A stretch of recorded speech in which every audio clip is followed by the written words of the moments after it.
Again, and thank you for joining us on the Thursday edition of Journalist Hangout. I am Kemi Fola Adeyemo.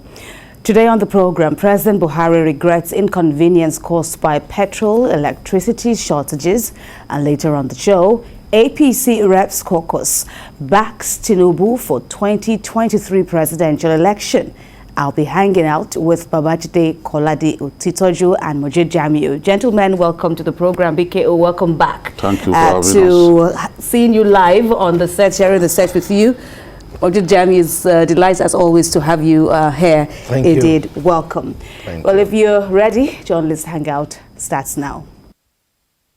We begin in Anambra State, where it's a new dawn indeed. In the southeastern state, the people can look forward to a better future, as a renowned economist and former governor of the Central Bank of Nigeria, the CBN, Professor Charles Soludo, has been inaugurated as the 6th democratically elected governor of the state.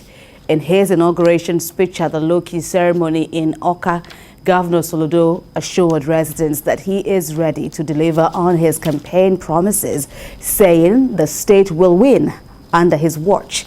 Let's hear from the new governor.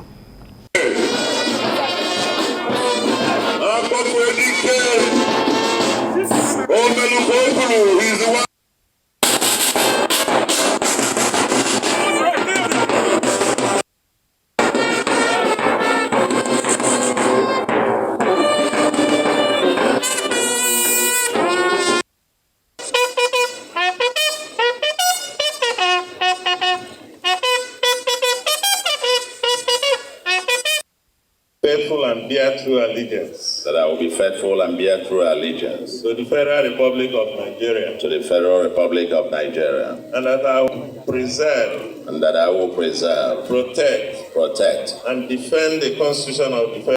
Do solemnly swear. Do solemnly swear. That I will be faithful and bear true allegiance to the Federal Republic of Nigeria. That I will be faithful and bear true allegiance to the Federal Republic of Nigeria. And that I will preserve.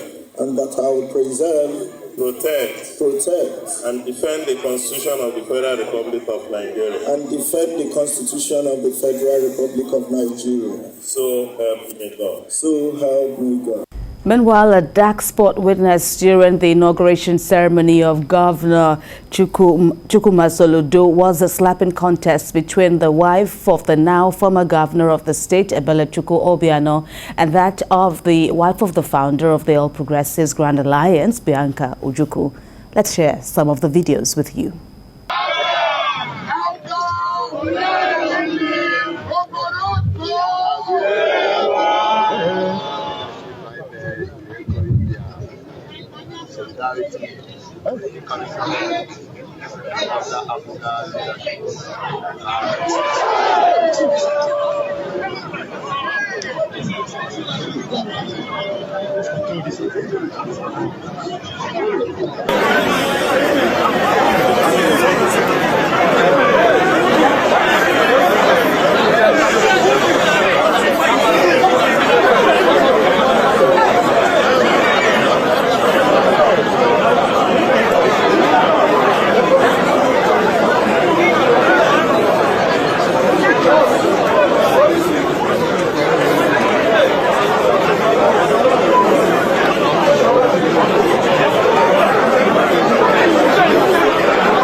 Yes, indeed.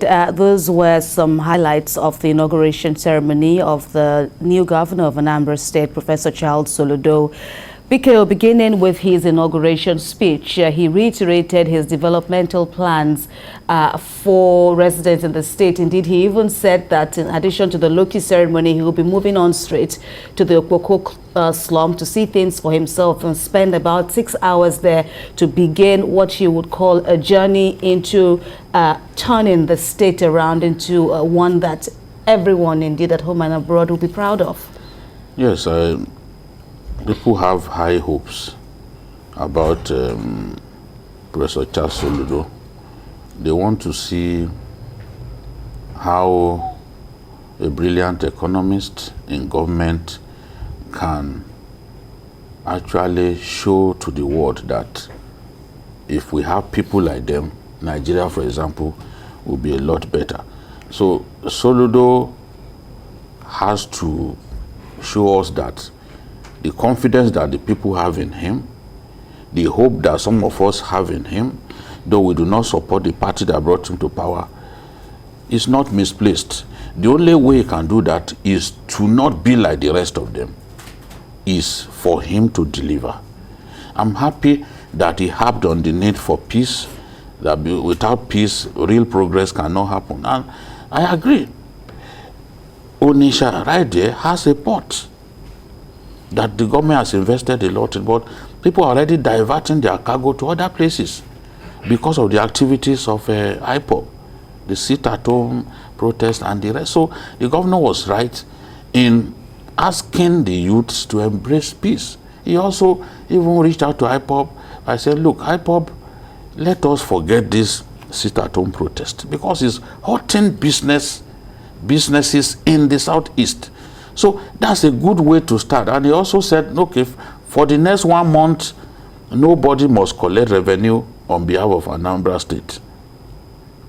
So I don't know what he's planning to do, but I want to believe that he has a good plan. You know, by saying, no, don't collect revenue on our behalf at this time for the next 1 month. I guess he's cooking something that we do not know at this stage. So it's a good way for the governor to start. And I want to believe that the confidence that people have in him is not misplaced. It's also started by saying, okay, innocent, my official car will be a vehicle produced by you. Indeed. You know, which is also a good sign. I just hope that it will remain consistent, it will not fall by the wayside. Mojeed, what are your takeaways? For bearing in mind that Professor Soludo has had his own share of failure and looking at a victory of this magnitude after a hard-fought battle within and outside his party, what are you expecting from him? Yeah, out of the 5 eastern states, Anambra has been extremely lucky with their leaders, starting from even Ngige during the between 1999 to date. After Ngige, we had Peter Obi and Obiano, and now Charles Soludo. Soludo started the reforms in the banking industry, which he termed consolidation, by pruning the number of banks in Nigeria then from about 100 plus to 25 by increasing their capital base. Lamido Sanusi consolidated on that. Why I'm saying this is the fact that Soludo has a proven track record. He introduced the polymer currency into Nigeria. So I have no doubt in my mind that Anambra will be lucky with him as their head, because he has a lot of contacts internationally that he can use to bring development to Anambra. In one of his speeches during this, he said he was going to build a modular refinery for Anambra that can serve the whole of the southeast. How much is the cost of a modular refinery? 100,000 barrels. I mean, just about between 1.5 and 2.5 billion. It's doable if you have foreign investors. So I think we should give him a chance. Soludo should be able to deliver dividends of democracy to the people of Anambra. Indeed. Gentlemen, let's also look at that dark spot as identified during the inauguration ceremony, and Governor Soludo also had a thing or two to say about it. First, in a bid to maintain calm after the Bianca Ojukwu Ebelechukwu Obiano Rao. He said those of you who want to leave can leave, and then afterwards his chief press secretary also, commented about it, saying indeed it was a breach of protocol. What did you make of that? It was a real show of shame, and I'm disappointed in the wife of the outgoing governor that you could walk up to Bianca Ojukwu to appear to taunt her by saying, "Maybe you said you will never attend APGA functions anymore." Bianca Ojukwu said a few things before the election that even me could have said, because the party was torn apart and clearly being used by people from other parties. You saw how long it took before Charles Soludo was confirmed by the Supreme Court as the candidate of the party. The members of the party were taking the party to court, and her complaint was that the leadership of Obiano had sidelined many party members. You saw how so many of their members in the House of Assembly in the state defected to the APC. So she couldn't have seen things happening within the party that her husband formed, and be happy. She needed to complain. So clearly, the relationship between her and the wife of the immediate past governor was not good. Then on a day like this, you walked up to her to appear to taunt her. If it was me that said that to her, probably Bianca Ojukwu would not have responded with a slap. Not because she felt I would reply, but because of the bad blood between both women. She was not going to take it from her. So she dealt her a valedictory dirty slap. That's what we saw. So when you are in a high position, there is a level of decorum expected of you. I don't think Obiano's wife demonstrated that. All right. Your brief take, Mojeed Jamiu. Yeah, there have been a lot of talk on the slap, But moving forward. No, the Anambra said, that slap was on behalf of all of them to Ebere. That because she has been doing that to a lot of our domestic staff. And that's a lesson those in position should take. It means that it even calls to question the kind of control the former governor now, the immediate past governor, has on that wife. It means he's not been able to control Ebele. Even with Peter Obi, Bianca. Yeah, Peter Obi has who put Obiano there. Yeah. He never had a good relationship with Obiano's wife. Yeah, the wife. And to understand that Bianca is not just Bianca Ojukwu. She's an ambassador to Spain. To Spain.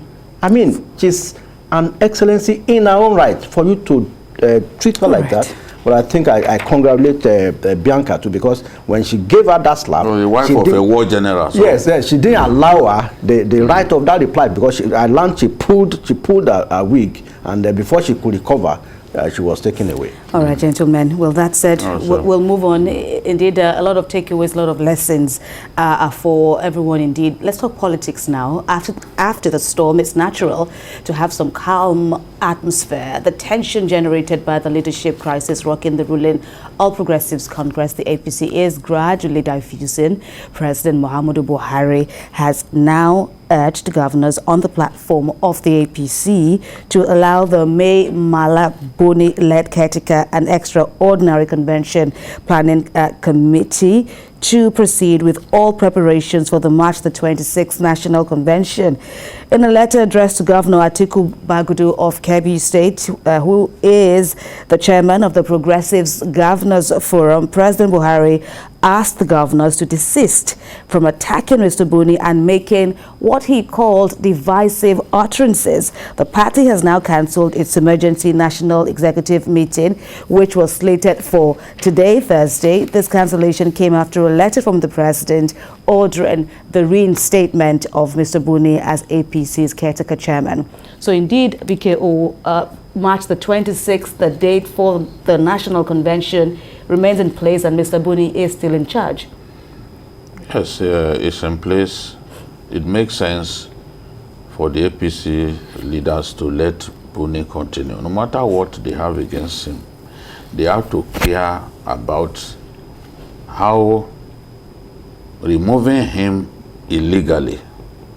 Because what the INEC has done is to draw the attention of the party to the need to stay within the confines of our laws in taking big decisions. The Constitution recognizes only the chairman and secretary of political parties. As far as INEC is concerned, Mai Mala Buni and his secretary are the people that they recognize for now. The convention is not far away. My view is that, look, in order not to dig yourself into a legal hole that you may not be able to come out from, just be patient until this convention takes place and you are able to elect new leaders that will lead the party hopefully to the 2023 election. If you take a decision that runs foul of our law, whatever you do will be rendered a nullity and rival parties will benefit from it the way they benefited in Rivers State. We warned them then, but like people who have the hands-free gadget permanently in their ears, they didn't listen. The party lost out in Rivers, the party lost out in Zamfara because they did not follow the law. So the governor, the president now has seen the danger as hinted by INEC, and he now wants everybody to behave themselves, rally around the current leadership, because by law, that is the leadership that INEC recognizes for now. So, and I'm happy that even Mai Mala Buni, because so many things are happening within the party, within a short time something will happen. We were told earlier on that all decisions taken by Governor Sani Lolo had been rendered a nullity now that Mai Mala Buni is back. But Mai Mala Buni, in a letter that I saw him sign, has said whatever decision Governor Bello took in my absence remained valid because I transmitted a letter to him, you know, when I was going to Dubai for medical attention. We don't know whether indeed letter was transmitted. People have reason to believe that no letter was transmitted, but that is what Mai Mala Buni has told us.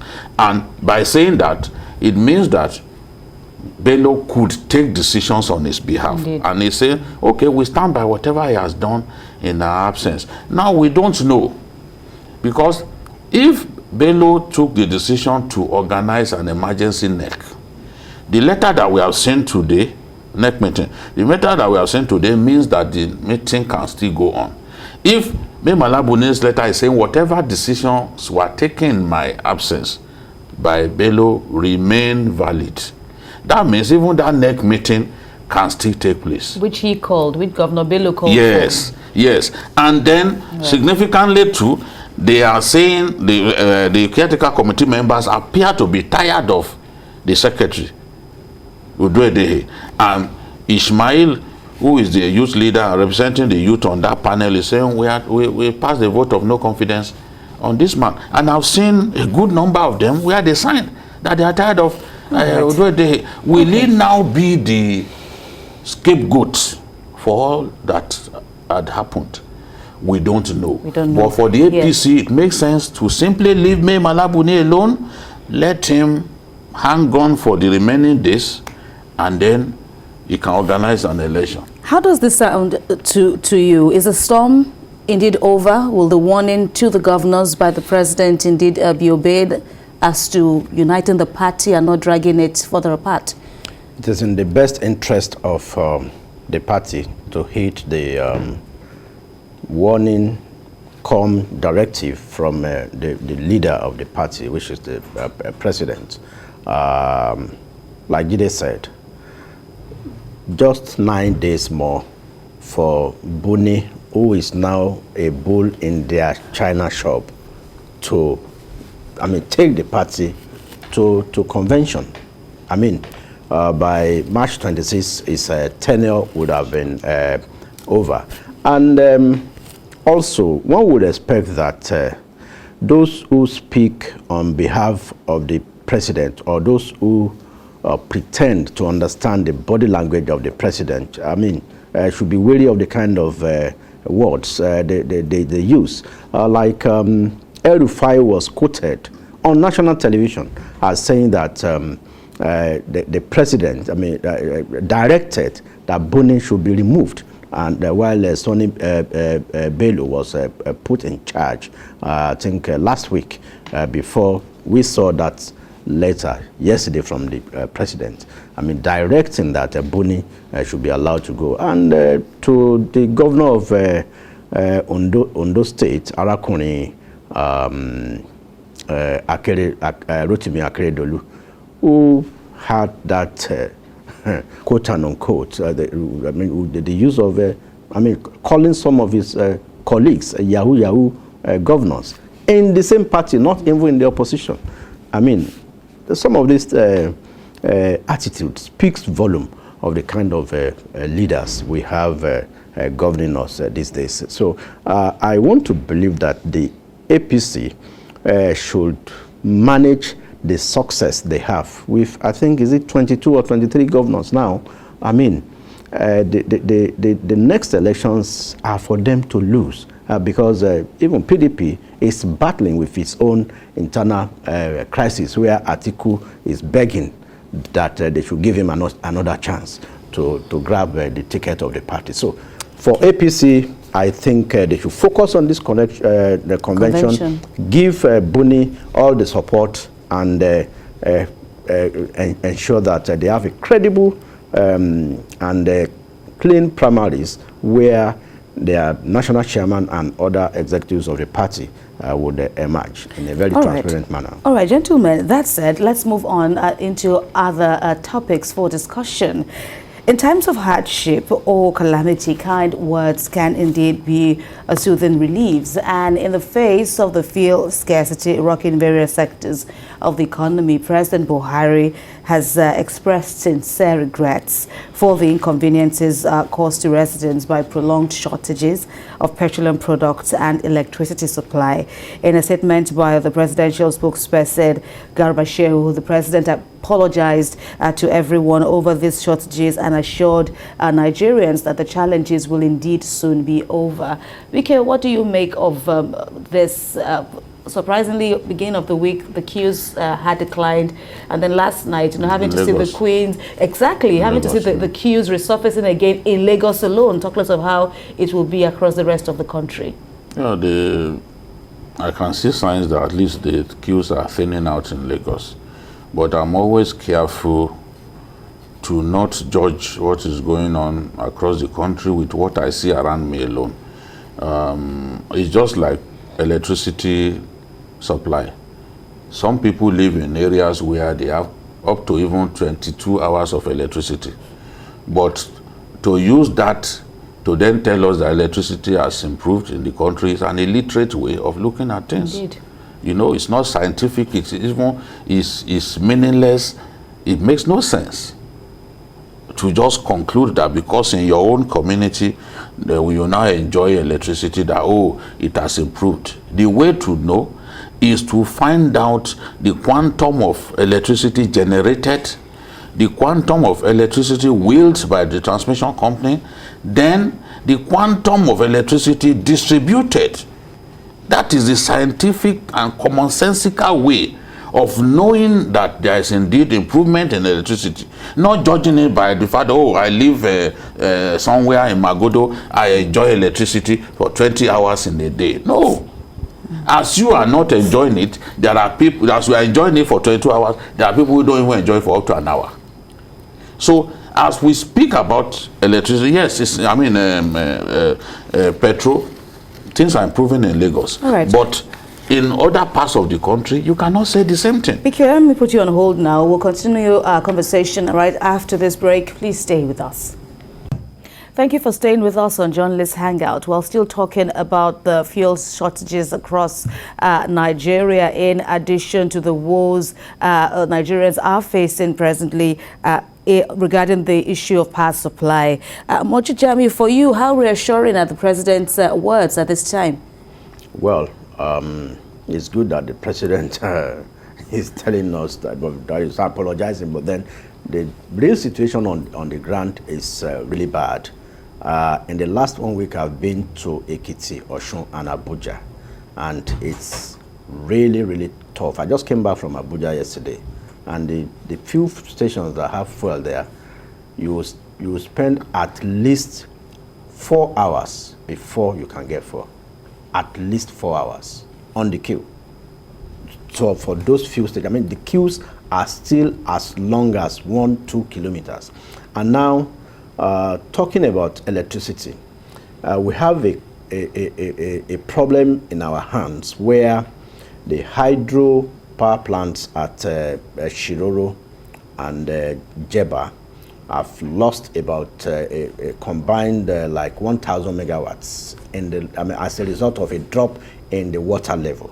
Now, the gas power plants too, the one in Okpai, Delta State, we lost 450 because of the shortfall in supply of gas, because of the increasing cost of gas as a result of the fight in the war, Ukraine-Russia war. That one is beyond us. So then there's another power plant where there was a shorting of 1,000 megawatts. So all this combined, the national grid, which shut down like twice within the last 1 week, lost more than about 3,000 megawatts. So the cumulative effect is that the discos that are distributing will first satisfy those on their prestige scheme, the premium consumers, like those in estates like Banana Island and Magodo and some GRA, I mean, and Abuja and some other areas, where normally they get 24 hours supply, but now I think they get between 20 and 24. One, like Jide said, electricity is diverted totally. I mean, the remaining electricity is diverted, I mean, from those who are not on the premium payments that are still paying the normal. Right. But so it's something that no amount of apology can solve for us. It's a situation that will continue until there is an increment in the level of rainfall, especially for Sapele and for Shiroro and Sapele. Right. The federal government has also talked about vandalism on its pipelines nationwide, and of course the blame game between GenCos and the federal government too, as to the status of clearing debts that have been piling on, said to be owed the GenCos. What do you make of this, BKO? If the debts are legitimate, then go ahead and pay. Why are you reluctant to pay? Go ahead and pay. It's as simple as that. Because they also need the money to survive. There are many government agencies that today are not paying for electricity. They're not paying for electricity. More than 100 billion is being owed. The GenCos. The GenCos are the people, I mean the DisCos. The DisCos are the bad boys of this electricity relay, because they are the ones who directly interface down with you and I. So they are the ones that people don't want to talk about. But there are problems with every chain. The transmission, they have their problems. The generation, there are problems of insufficient gas supply, for example. And if they don't have gas, how do they power their turbines? So many times, these guys do not have access to gas. Sometimes, some guys will go and break gas pipelines, not knowing that they cannot pipe it. I mean, the person who goes to break gas pipeline, what does he want to do with it? It is not. You can't bottle it. You can't pipe it in any way. It is not like crude oil or even refined petrol that you can then go and bring your basia and begin to steal. No. When you breach gas pipeline, you've done nothing in the real sense. You put the rest of us in darkness.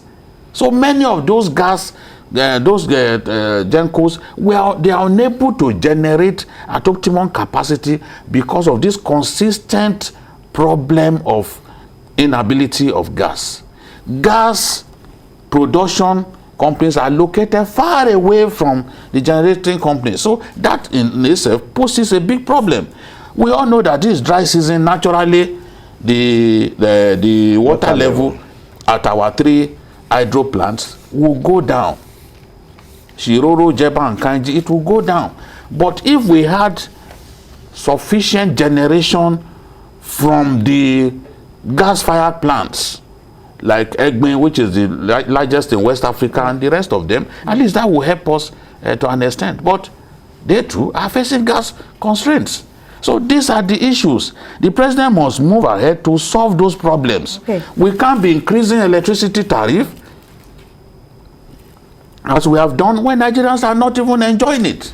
PKO, all right. Well, that said, it's a safe place to land and rest this discussion for now. Let's move on to other matters. Fortune, according to the renowned French chemist and microbiologist Louis Pasteur, favors the prepared mind. In the race to the 2023 presidential election, the national leader of the All Progressives Congress, the APC, Asiwaju Bola Ahmed Tinubu, has demonstrated tenacity and readiness for the task ahead.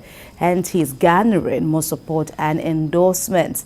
The APC caucus in the House of Representatives has now endorsed Asiwaju Tinubu for the 2023 presidential election.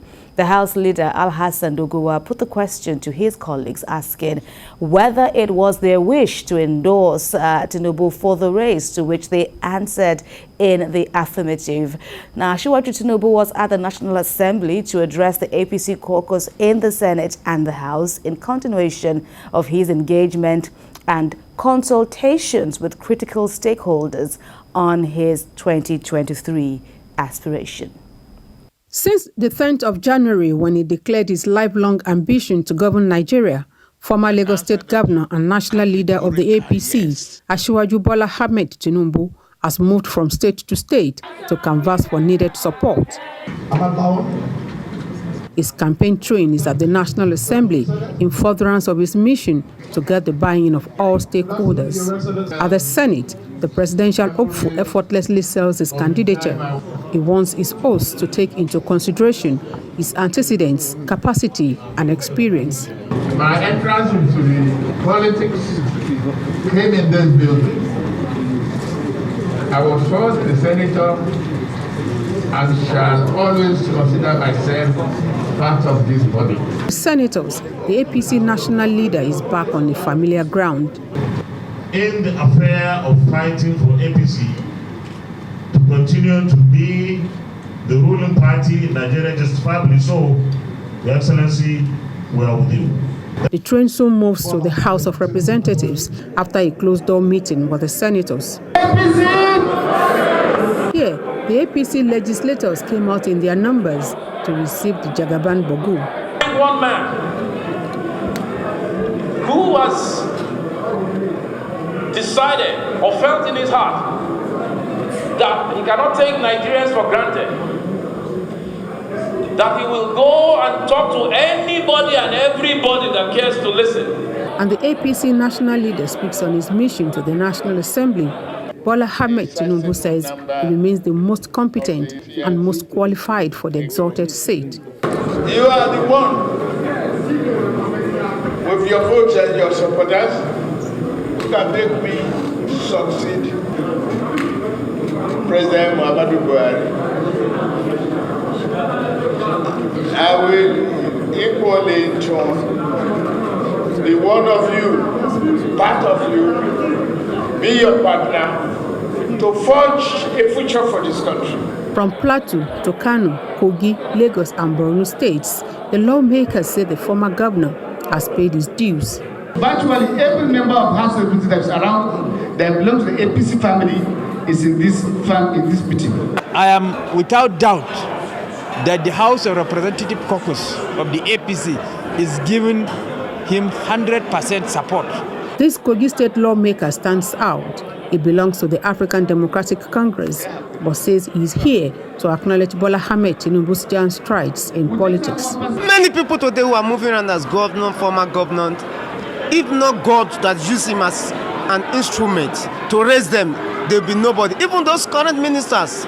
Then came the lawmaker's verdict. That those of you who are in support of Bola Ahmed Tinubu to run for presidency and become the president of the Federal Republic of Nigeria 2023, say aye.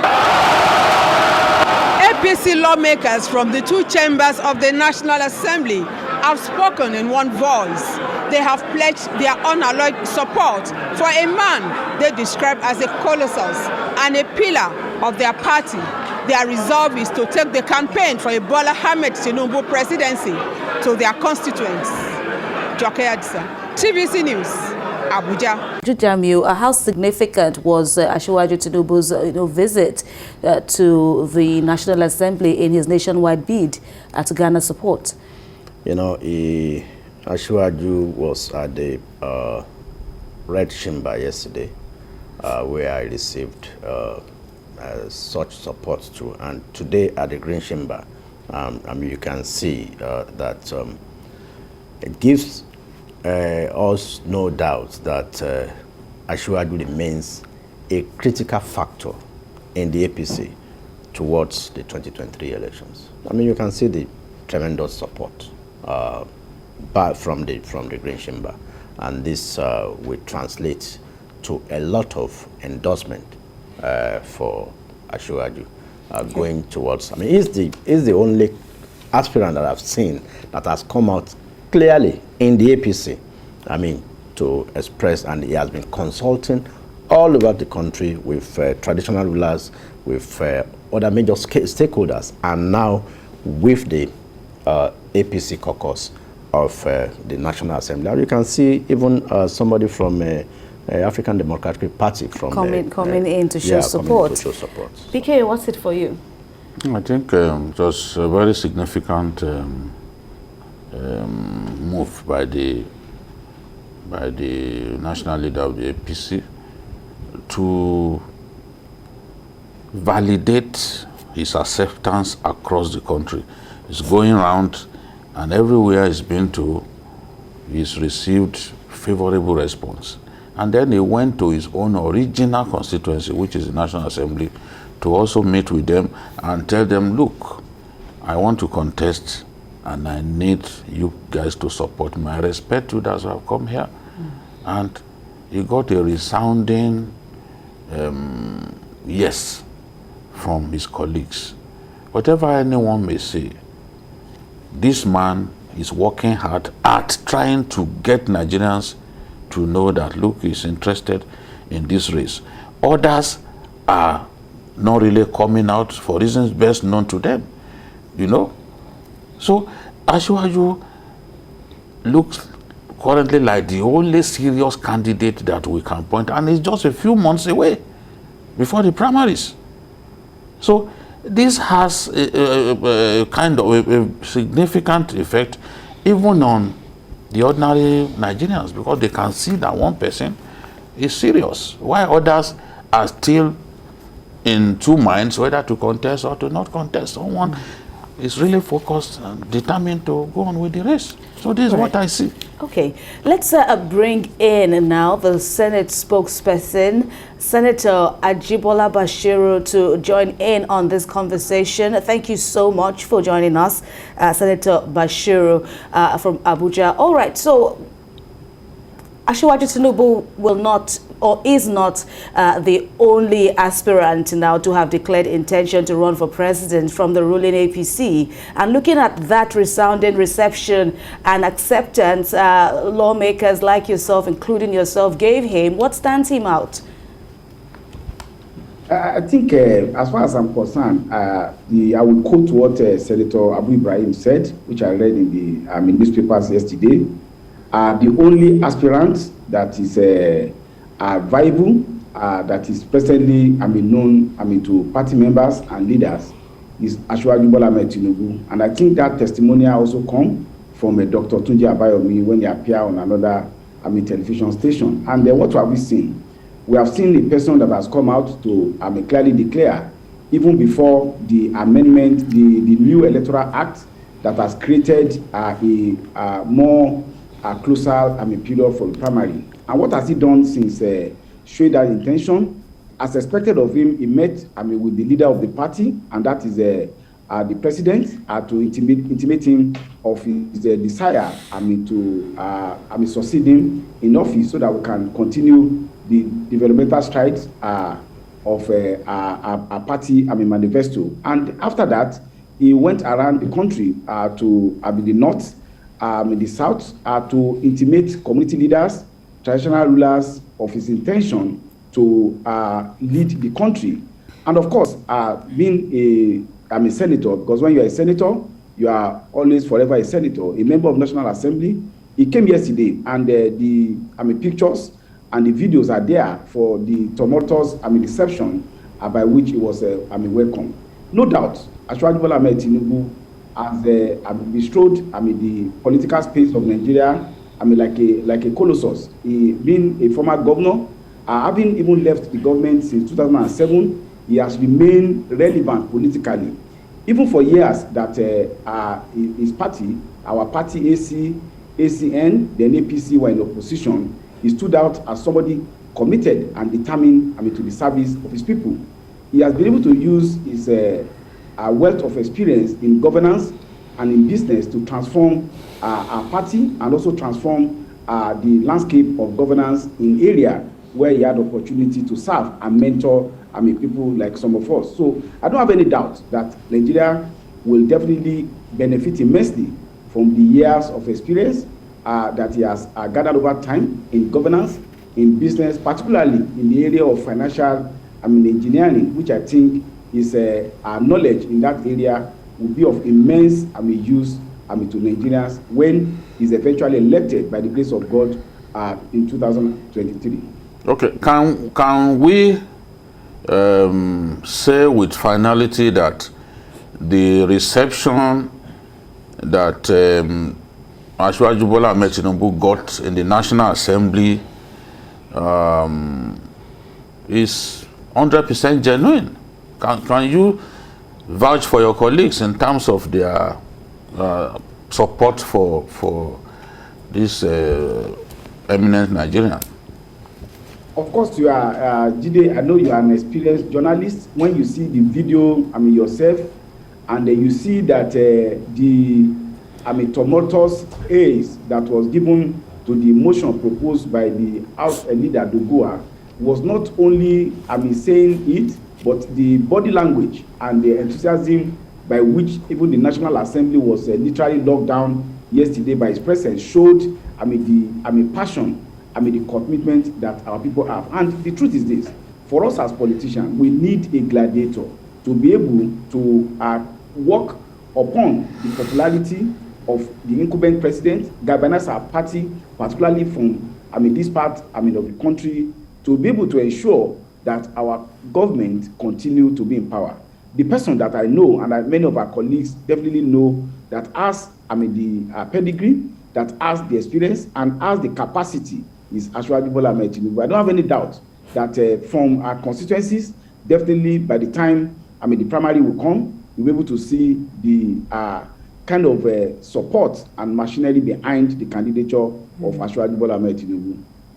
Yeah, thank you, distinguished Senator. You've been in politics for quite a while too, and like you said, Asiwaju is one of your mentors. Now, the primaries are just, a few days away. Like the primaries must hold before June 3rd for both the APC and the PDP, the two major political parties.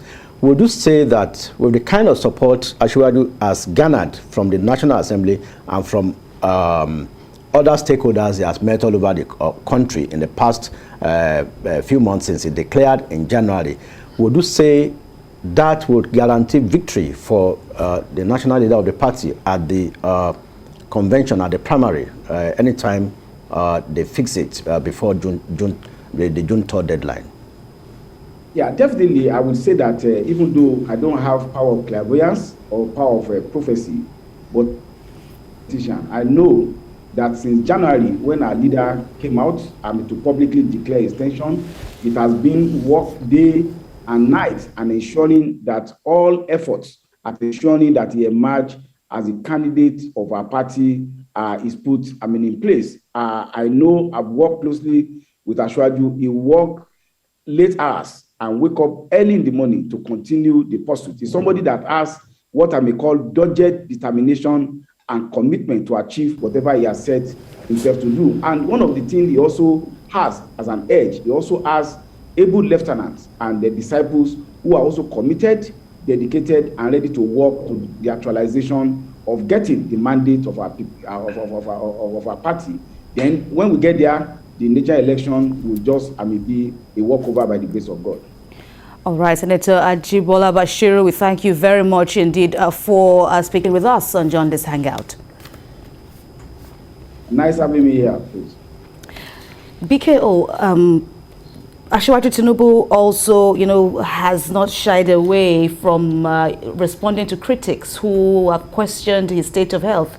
And he has also, gone on to say that what he's going for, what he wants to run for is more of wit, is more of brilliance, is more of mental capacity. And he said as much to the lawmakers on when he met with them. What do you make of that? Yes, I think that it makes sense to respond to some of those critics, because some of the criticisms are needless and they are off the cuff. A man who has been traveling around the country in the way that he has done, and early in the morning is up thinking of where to go next. If he is such an invalid as they want us to believe, there's no way we'll be able to summon that energy. It's not easy. Some of us travel to do assignments here and there. We know what it takes to flog your body the way he's been doing, going around the country. You've got to be strong health-wise to do that. So while I will not even encourage him to keep responding to every criticism, I think that he has demonstrated that his health is strong enough to last the distance by what we see, the way he's going around, and he can find the energy to go around the way he's. Every day has been busy for him since January. Every day has been busy for him, So this is the thing. People who do not like you will come up with all kinds of things, all kinds of ideas. But I know that the man who has got the right ideas to lead our country may not necessarily be a little boy or a young man. We've seen that happen even in Asian countries, 80-year-olds turning the fortunes of their country around. It is not by age, it is by what you've got here. All right. And I think he has something here in abundance. Mojeed, Jamiu, as we wrap up the program, Asiwaju Tinubu has also, not hidden his loyalty to the president. He even went as far as saying he will not step on his toes, but desires to step into his shoes. What are your takeaways? Yeah, that's just natural. And to also say that only Almighty Allah has the power of life and death. So those who are talking about age and health, Joe Biden assumed the presidency of U.S. himself and Trump contrast together, at well above 70. So most of the people who wished Buhari dead today during his first tenure, yes, Buhari has outlived them. So I think the issue of health, people should speak to issues and not talk about health or what have you, and they should sell their own candidates. 24 hours is such a long time in politics, and I wish Asiwaju Bola Ahmed Tinubu the best of luck in his quest to achieve his life ambition of becoming president. Mojeed, Jamiu, BKO, thank you so much for your brilliant insights on the program today. And we thank you all, our dear esteemed viewers, for keeping us company during the course of this episode and all our episodes thus far indeed. That's our 7 for you on Journalist Hangout this Thursday. Don't forget to join us tomorrow for another episode of the program. And you can watch the repeat broadcast of this episode tonight at 11. Join us again also on Sunday from from 1:30 to 3:30 p.m. for Journalist Hangout on Sunday. We're on YouTube at youtube.com/TVC News Nigeria. Thanks a lot for watching. I am Kemi Fola Adeyemo. From all of us here, God bless Nigeria.